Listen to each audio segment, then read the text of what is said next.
Sometimes multiple planes are given, okay, and when multiple planes are given, how do we establish the relationship with these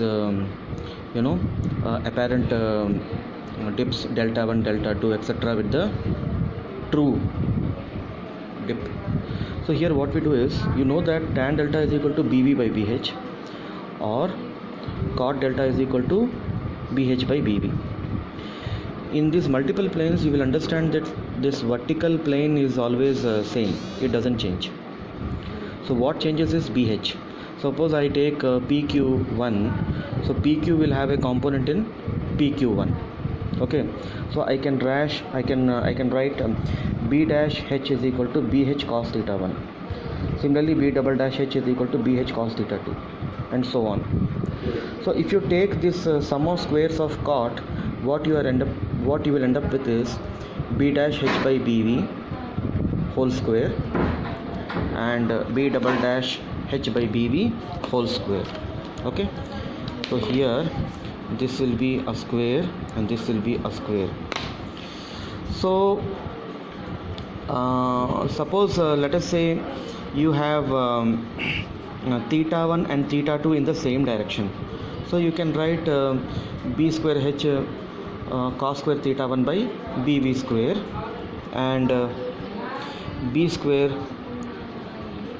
cos square theta 2 by B square V. This B square V is common for all.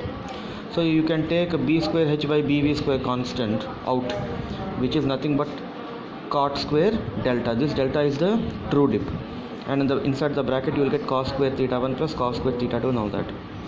So if this plane are on, if you take two planes, one on this side, and suppose I will say that theta 1 plus theta 2 is equal to 90, you get a special case where one plane is on one side and another plane is on the other side. I am saying that all these planes are on the same side, then all will be cos components.